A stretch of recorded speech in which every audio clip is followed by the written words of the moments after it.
Hey, welcome to Design Your CEO Life. I'm your host, Shay Cannon. I have designed my CEO life to live and work my business from anywhere in the world. I started this journey in Belize. I lived in Mexico for 3 years. Then I was off to Buenos Aires, Argentina. But now I'm back in my favorite little beach town of Playa del Carmen, Mexico. I am truly living my best life just 3 blocks from the Caribbean Sea. And I want to thank you for joining me as we share conversation, stories, strategies to help you to design your CEO life. This is episode 5. I can't even believe we made it to episode 5. By now, you should be used to these conversations. You should be used to my little quirky personality, my southern vernacular, because you know the Alabama comes through. But let's get into it. This is episode 5. You are simply the worst. Do you know that video, the music from Tina Turner, rest in peace. You're simply the best, right? She had a song. It was the name of the album. Well, sometimes you are simply the worst. Okay. Now, I'm not talking about the common topic of having imposter syndrome. I'm talking about how you treat yourself worse than anybody treats you. Okay? You know how I have to do it. I have to take off my glasses so I can see you so we can have this conversation. Okay? Most of us as entrepreneurs and CEOs, a lot of us came from corporate America, right? Or a lot of us maybe were dodging corporate America and decided to become an entrepreneur. But in corporate America, you had all of these, I'm going to say complaints, okay? You didn't like the way they did this. You didn't like the way they did that. All kinds of things. Now you're an entrepreneur. And guess what? You are the worst boss you have ever had, okay? You don't give yourself breaks. You work way more than 40 hours in a week. Do you even get vacation? Okay. How much are you getting paid? Is it competitive? All of these things together, come on, you're the worst. All right. What about even some of us didn't have the best parents, right? Maybe they didn't take great care of us. Maybe they didn't pay us enough attention. How much care are you taking of yourself? How much attention are you paying to yourself? See, these things are important. And when you're trying to build a life of freedom, how you treat yourself is going to lead how other people treat you. Okay. It's going to set the pace, it's going to set the design. And we don't want that design. Let me tell you, you have to be good to you. And when you're good to you, you accept nothing less than good from other people. But it starts with you. Okay. So I want you to start being self full, not selfish, self full. Treat yourself well. Get more rest. Don't be team no sleep. Be team mo sleep. Okay. I need you to understand the difference between personal care and self care. Okay. Personal care are the things you do to look good. Okay. Feel good, maybe.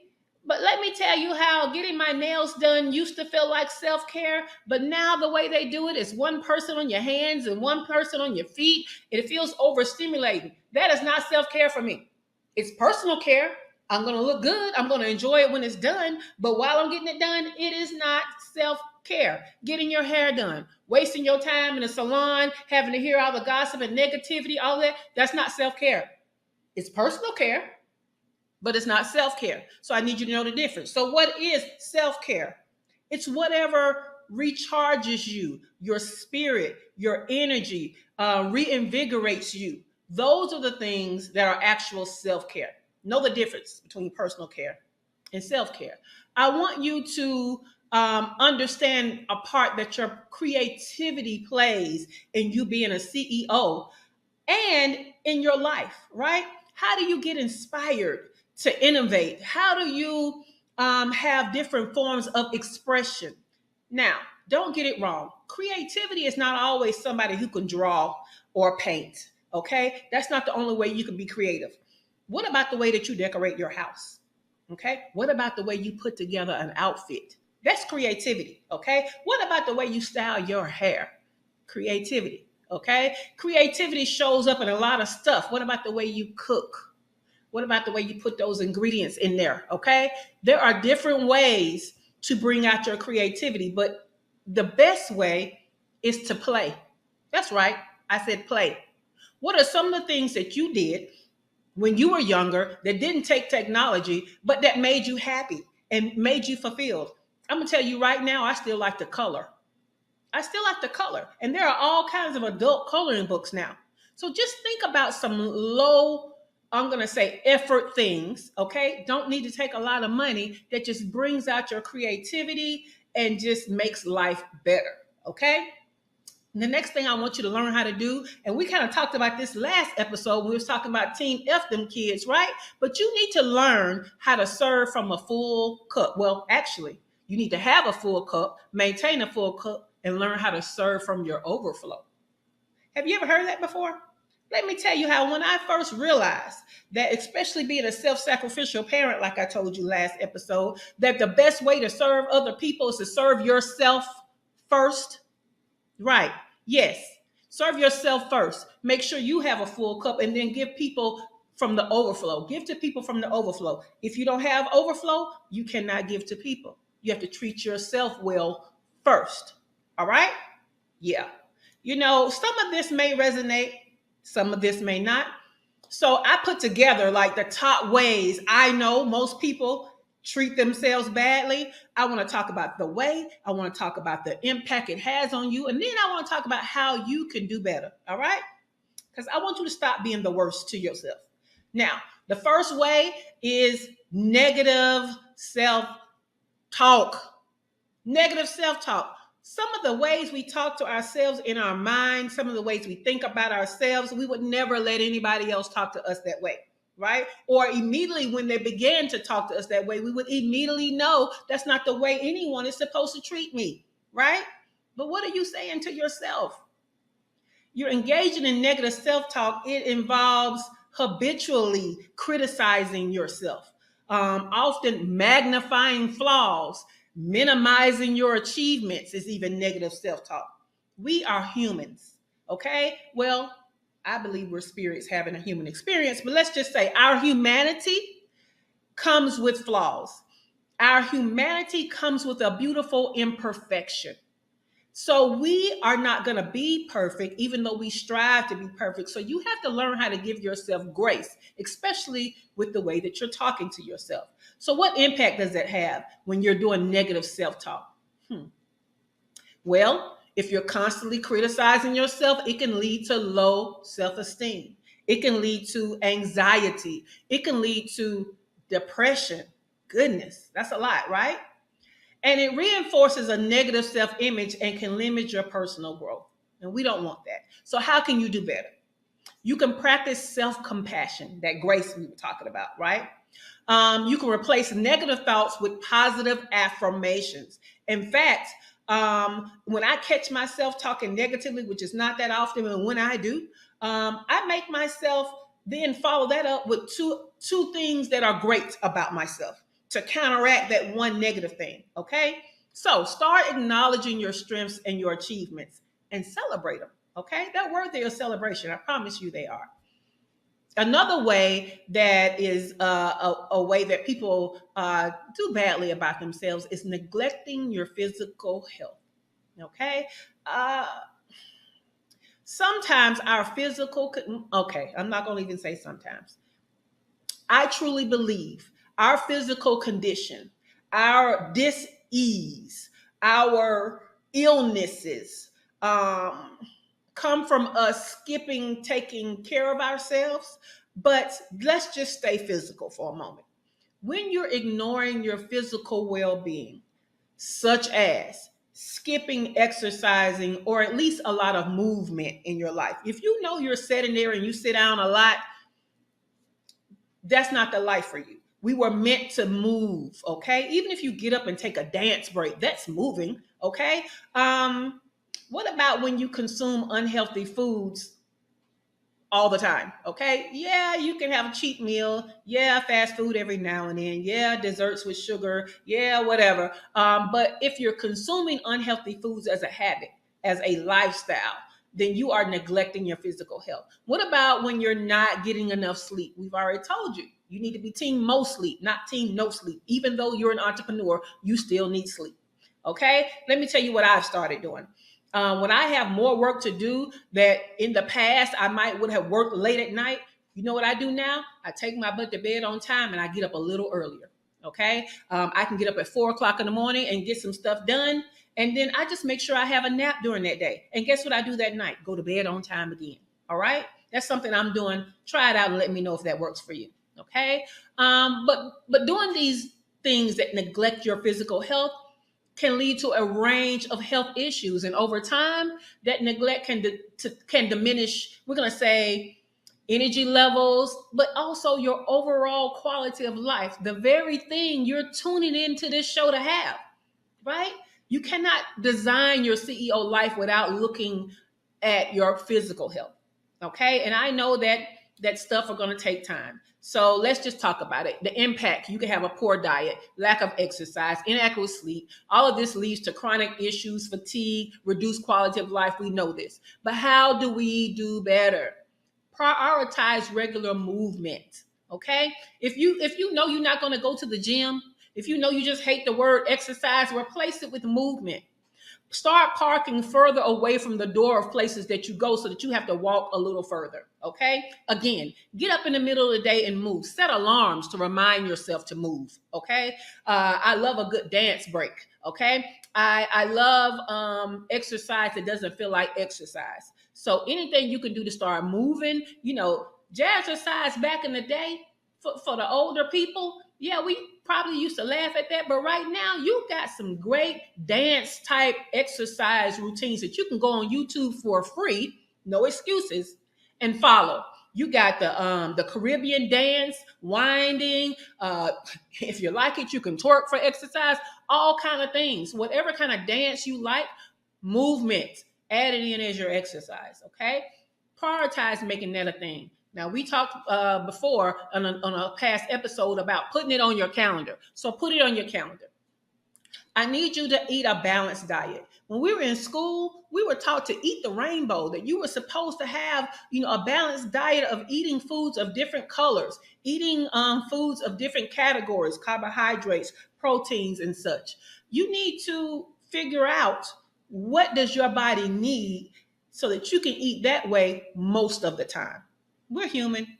We're going to slip up, but we want our default to be a great, balanced, healthy diet. Okay. And of course, sufficient rest. Again, set a bedtime. This is something I need you to know. Did you know that the more sleep you get before midnight is the more quality sleep you have? That quality sleep is before midnight. So if your bedtime is midnight, you've already missed some quality hours of sleep. Okay. So I'll tell you, midnight is my last bedtime. I got like 3 of them, right? So I would rather be in bed by 8 and sleep by 9, but my average is in bed by 9, sleep by 10. Okay. But if something is going on, what I'm saying, I might get to bed by 12, knowing that I'm missing some quality sleep in those hours before 12. All right. So keep that in mind when you pick up a bedtime. And I'm going to tell you, as you get older, doing things like working overnight and working late, it's messing with your circadian rhythm. Look up circadian rhythm. Look it up, and you'll understand that when it gets dark outside, we should be settling our life down to go to sleep.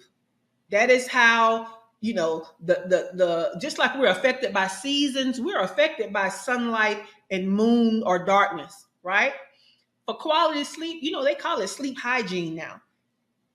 Google that, okay? Because things like having lights around, we're not supposed to have all these little lights all around our room, television on, night lights, and all of that kind of stuff. It's supposed to be dark, dark for you to get good sleep. So look up sleep hygiene, look up circadian rhythm, and try to pull those things into your life to have a better sleep, okay? So that's how you're going to do better with that, because your body needs this kind of stuff. The next thing, or the next way that we are treating ourselves badly, is overworking and burnout. Okay, because overworking leads to burnout. So consistently pushing yourself without adequate rest, that's what results in burnout. Characterized by exhaustion, Uh, and the crazy thing about it is you're pushing yourself to stay up to get stuff done, and you're not even productive during that time you pushed yourself to stay up in the first place. Go ahead and go to sleep. Because when you wake up to do it, you have had more rest, you have more clarity of thought, you have more energy, you can get the stuff done quicker anyway. When you're up trying to stay up at night, sometimes you wake up the next day and look at that stuff and realize, yeah, you could have went to sleep because that stuff makes no sense. It is not your best work at all. So go ahead and go to sleep. Um, Another thing that it does is we need that balance of work demand and personal time. Okay? Work demand and personal time. Stop overworking yourself. And this is what designing your life looks like. This is what the freedom in being an entrepreneur looks like. You should be able to, have a nap in the middle of the day. It's your business. You schedule things. Why haven't you scheduled the nap? Right? If going back to the physical health, if you need to do yoga in the middle of the day, then you do yoga in the middle of the day. Put it in the schedule, okay? Because the impact of overworking and burnout is not only are we being cruel to ourselves, but we don't have adequate breaks. It affects our immune system. It affects our stress levels. It affects our energy levels, and it can put strains on your relationships. Did you know that? Because if you're already tired and stressed out from working, everything somebody says to you is going to get on your nerves. The way that you treat people is going to be very different. And then, therefore, the way that they treat you due to resentment is going to be very different. Okay? So, how do we do better? We set boundaries for ourselves to compartmentalize work and personal life, and we take regular breaks, and we ensure we are doing fun things and that we are relaxing and that we're taking time to socialize. Okay, we don't want to be burnt out, and we don't want to overwork. The next way that you are not taking great care of yourself and treating yourself badly is you're ignoring your mental health. Overlooking mental health needs, whether it's suppressing emotions or avoiding getting help, um, it exacerbates things like anxiety and depression. Now, it also can create anxiety and depression. So, prioritizing mental health is crucial. Let's talk about more impacts. Suppressing your emotions and avoiding taking care of your mental health, it can lead to some pretty bad mental disorders, right? Because see, anything you persist on doing, it gets worse and worse, right? So a feeling of anxiety every now and then, or a little depression every now and then becomes a problem that you actually cannot solve by yourself anymore. It becomes clinical depression. It's not just you calling it depression. It's a depression you can't seem to bring yourself up out of. Okay, how do we do better? Well, we put in habits to where we are taking care of our mind. Okay, some of that is going to be that well-being that we've been talking about, but some of it is we need tools to deal with stress. We need tools to deal with our emotions. We need tools to deal with life sometimes. And so if what you're doing as a coping mechanism is not helping, then we need to seek professional help. Therapy is a tool. That's what it is. Okay. It's not something that gives you a label as crazy. It's a lot of crazy people that don't have a therapist. And it's a lot of people that have a therapist that are not crazy. Okay. So therapy is a tool. You need to understand that when you don't have tools, you go and get them. Just like when you're running your business and you need help and you might get a business coach, that business coach is a tool for you to do better at business, right? You don't have the money and you need a loan, you go to the bank. The bank is a tool to get you more money. Therapy is a tool. Don't be afraid of it. So yeah, we need to, it's not just talking to your friend. Your friend is not equipped to give you the tools to overcome. Venting can make you feel better, but the problem doesn't go away just because you vented. Okay, so that's kind of the difference. Procrastination. Woo, let me tell you. Procrastination is a delay of your goals. of the life that you want. Okay, we look at it as just a delay of tasks, but really it's a delay of your goals. It's a delay of the design that you're working towards, and it can create a cycle of stress. It can create guilt. um, it can lead to you rushing at the end of something, just like when we were in school and you cram the night before. It can end to you rushing into doing things, and guess what? That can get you a bad reputation because it's not your best work. It can get you, you can lose clients. You can lose money, all kinds of things just because you procrastinated to the last minute. Now, if you are like me, because I am bad about this. Sometimes I feel like I do my best work when my back is up against the wall, right? But I'm going to tell you, even though I do great work and the client may not have a problem with the work, the fact that I know I could have done better had I given myself more time to show up in excellence, more excellence, I do that impacts me, right? Also, do you understand that every time you cram something, you're putting yourself under duress and stress that doesn't need to be in life? It's hard enough. So let's go ahead and pull back on this procrastination and give ourselves enough time to get stuff done and actually be productive in the time that we give ourselves to do things. Okay. So we want to break tasks down into smaller pieces, make it more manageable so that we can do it over time and get it done well. We want to use tools like to-do lists and prioritizing tasks. We talked about that last episode. And hey, gamify it. Reward yourself for taking the steps. Okay. But procrastination is not cute. Okay, it's not cute, and it's actually a way that you are disregarding yourself and treating yourself badly. Okay, the next thing is living in the past or even worrying about the future.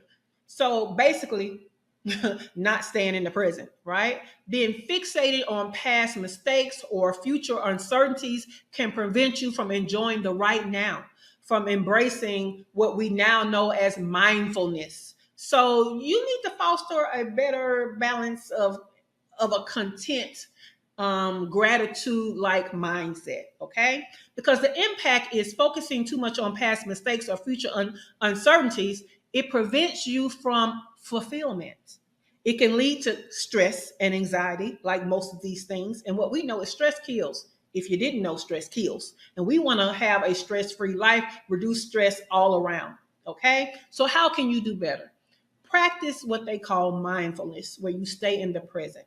What are you doing now, today? What can you be grateful for now, today? What is something great that's happening in your life right now, right? So, what can you control right now? What can you learn about the past? We don't live in the past and we don't keep going back in the past, but what did we learn? So, what lesson can we use right now in the present? That works well, okay? Um, I'm going to say this one's going to sound kind of crazy, but did you know that you're not treating yourself well if you're not taking risks and you're avoiding challenges? Yeah. Most of you, that's why you don't have a designed life that you want, because it's actual risk involved and you designing your life. Designing your life is an actual challenge because, even though you don't like the flow of life that you're in, it's easier to be in. When you avoid challenges, you may have some temporary comfort, but the result is stagnation, right? The result is missed growth opportunities. The result is missed happiness. So you have to embrace some risk because it leads to your personal development and it leads to enriched experiences. I've told you guys the story of when I moved outside of the country. That was a risk, right? Going to countries where I don't know anybody, where people, the overall thought is anything could happen. It seems as though it's a risk, but without great risk, you don't get great reward. Most of you that became full-time entrepreneurs, guess what they call that? A risk, because having a job is seen as safety. So playing it safe all the time can lead to missed opportunities and a lack of growth and a lack of fulfillment. So how can you do better? Push yourself out of your comfort zone regularly. Okay. When you define what happiness is, let's go ahead and start doing those things, even though they feel uncomfortable. We talked about fear in one of our episodes. Go back to that episode so that you can learn how to overcome the fear of having these big, audacious, scary goals that's going to make your life better. Embrace challenge as an opportunity for growth and celebrate your things all along the way. Please, please, because those are the things that make life worth living, the things that you dare to do.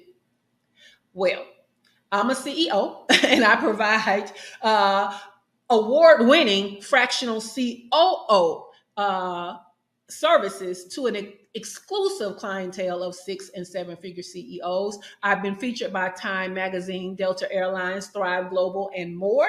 But on my coaching side, I help solopreneurs and entrepreneurs to stop spinning their wheels and struggling to get to their first 6 figures in business. If that's you, I want to invite you to join my free community, my free group, where we build community, we create collaborations, and we have conversations to provide you with transformational growth in your business. Go to shaycannon.com/info. I got that wrong. Go to shaycannon.info/group and join us, please.